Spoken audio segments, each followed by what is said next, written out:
Good morning, students. We have completed chapter number 2, Nutrition in Animals. Today we will revise what we are studying from last few days. First, we have studied that all animals depend upon other plants and animals for their food, so they are called heterotrophs. Animal nutrition includes the mode of taking food into the body, nutritional requirement of the body, and utilization of food in the body. Then you have studied about the process of digestion, that is the process by which the animals break down the complex compound of the food into the simpler substances. You have also learned that how different organisms they take their food inside their body, like the snail.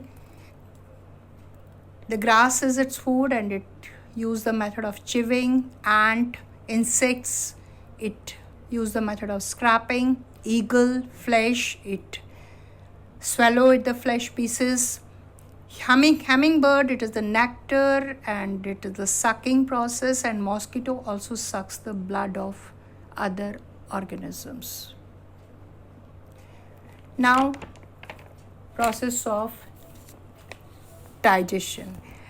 The food that we eat passes through the canal inside our body, and the food is processed, utilized in by the body, and the unused food is collected inside the canal only.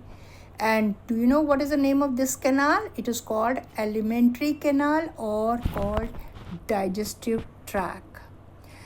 Now the different parts of this canal, they are mouth or called the buccal cavity, food pipe or it is called the esophagus, stomach, small intestine, large intestine, and last part is the rectum, which ends at anus.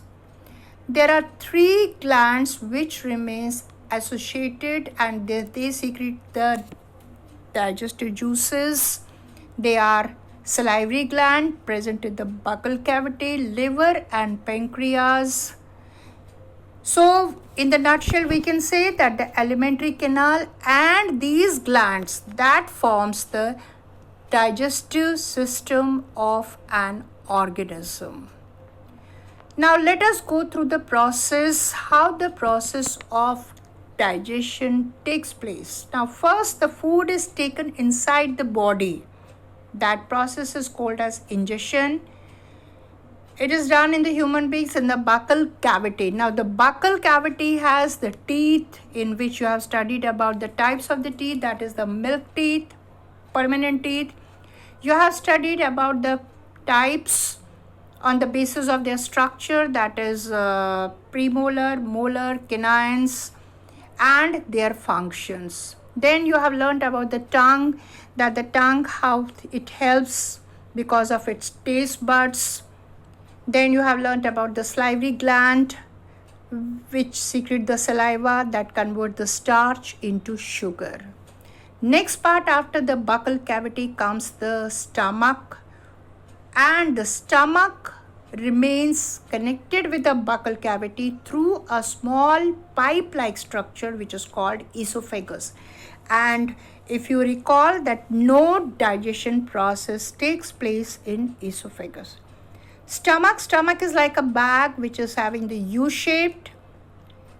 Walls of the stomach produces the mucus, hydrochloric acid, and digestive juices. Next part of this alimentary canal is the small intestine, which remains highly coiled. Liver and pancreas, they releases the juices which convert the complex food particles into the simpler substances. Carbohydrate, it is broken down into glucose. Fats are broken down into the fatty acid and glycerols. Protein is converted into amino acid. Stomach is that part of alimentary canal where the process of absorption of digested food takes place, and that is with the help of the finger-like structure called villi. Villi have finger-like structure because of what? The surface area of villi that increases the process of absorption of digested food. Next process is the assimilation. Assimilation is the process of utilization of nutrients in the food by the cells of the body. Next part of the alimentary canal is the large intestine, that after the breaking down of the main complex parts of the food, now whatever the food is not broken down, that remains undigested, that moves into the large intestine, where the salts and the water are absorbed by its walls. Now, the unwanted food that gets stored in the rectum and it goes out from anus. And this removal of the unwanted substance from the body is called egestion. Now here we will discuss one more term that is called diarrhea. Diarrhea is a frequent watery stool. That is called diarrhea. Now the causes, it can be because of the food poisoning and maybe due to the infection, that is maybe we may take some stale food that can cause this problem. Diarrhea can cause the extensive loss of water and salt from the body, and you can understand that if the water is lost, it can be fatal and a person may die. This problem can be prevented by taking ORS, that is oral rehydration solution, that is boiled water which will be cooled down and in which salt or the sugar will be added. Now recall what you have learned about the digestion process in grass-eating animals.